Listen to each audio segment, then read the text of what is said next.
খবর শুনে সকল বাধা বিপত্তি উপেক্ষা করে গ্রামের বাড়িতে ছুটে আসলেন প্রিয়ঙ্কা। প্রিয়ঙ্কাকে দেখেই বোঝা যাচ্ছে স্বামীকে হারিয়ে সে একেবারেই বাকরুদ্ধ হয়ে গেছে। কি থেকে কি হয়ে গেল, স্বামীকে হারিয়ে সে তো আর বাঁচবে না, তার সবকিছুই শেষ হয়ে গেল। এত তাড়াতাড়ি যে তাকে ছেড়ে রাহুল চলে যাবে এটা কোনোভাবেই মেনে নিতে পারছে না প্রিয়ঙ্কা। প্রিয়ঙ্কা কান্না করে জানিয়েছে, আমার তো সবকিছুই শেষ হয়ে গেল, এখন আমি কি করে বাঁচবো। রাগারাগি খুনসুটি সবকিছুই আমাদের মধ্যে হতো, কিন্তু একসময় সেটা আমরা দুজনে মিলিয়েই মিটিয়ে নিতাম। কিন্তু এখন আমি কার সাথে রাগারাগি খুনসুটি করব, আমার তো সেই মানুষটাই আর রইল না। স্বামীর চলে যাওয়ার নিউজ শুনে শুটিং ফেলে গ্রামের বাড়িতে এসে উপস্থিত হন প্রিয়ঙ্কা এবং সে স্বামীর এই অকাল চলে যাওয়ায় একেবারে বাকরুদ্ধ হয়ে পড়েছে। জানা যায় শুটিং চলাকালীন সমুদ্রে পড়ে যায় রাহুল এবং সেখানে তাকে 3 ঘন্টা পরে উদ্ধার করা হয়। সে নিকটবর্তী দ্রুত হাসপাতালে নিয়ে গেলে জানা যায় সে আর নেই, দুনিয়ার মায়া ত্যাগ করে চলে গেছে। স্বামীর এরকম অকাল চলে যায় বাকরুদ্ধ হয়ে পড়েছেন প্রিয়াঙ্কা।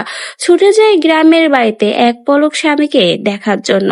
রাহুল আর নেই এই কথাটা যেন মিডিয়া পাড়ায় ছড়িয়ে পড়ার পরে সকলের শোকে বাকরুদ্ধ হয়ে পড়েছে। অনেকেই তো বিশ্বাস করতে পারছে না এত গুণী একজন অভিনেতা এত অল্প বয়সে, মাত্র 42 বছর বয়সে দুনিয়ার মায়া ত্যাগ করে চলে গেল, তাও আবার এরকম একটা অনাকাঙ্ক্ষিত ঘটনার মাধ্যমে।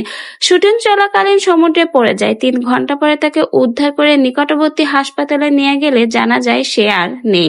এই ঘটনা যেন তার শুভাকাঙ্ক্ষী বন্ধু বান্ধব, কাছের আত্মীয় এবং তার প্রিয়তমা স্ত্রী একেবারেই মেনে নিতে পারছে না। আত্মীয় স্বজন, পাড়া প্রতিবেশী সকলেই ভেঙে পড়েছে।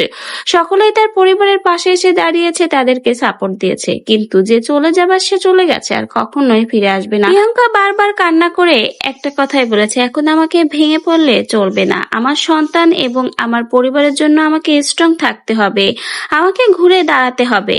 আমি সকলের কাছে অনুরোধ করছি যেন আমার পরিবারকে এই সোশ্যাল মিডিয়ার জগৎ থেকে দূরে রাখা হয়, তাদের উপর যেন কোনো রকম চাপ সৃষ্টি করা হয় না। আমার ছোট সন্তানটা তার বাবা হারা হলো, আমার সামনের দিনগুলো কেমন হবে সেটা আমি এখনো জানি না, কিন্তু জানি আমাকে আমার ছেলের জন্য এবং পরবর্তী সকলের জন্যই, পরিবারের সকলের জন্যই সংগ্রাম করতে হবে। তো ভিউয়ার্স, রাহুলের এই অনাকাঙ্ক্ষিত চলে যাওয়ায় তার স্ত্রী প্রিয়াঙ্কা একেবারে কিন্তু ভেঙে পড়েছে, শোকে সে বাকরুদ্ধ, কথা বলার শক্তিও হারিয়ে ফেলেছে। তার একটাই কথা, রাহুলকে ছেড়ে আমি কিভাবে বাঁচবো, আমার তো সবকিছুই শেষ হয়ে গেল, আমার আর বেঁচে থাকার বিন্দুমাত্র ইচ্ছাই নেই, শুধুমাত্র সন্তানের মুখের দিকে এবং পরিবারের মুখের দিকে তাকিয়েই এখন আমার বেঁচে থাকা।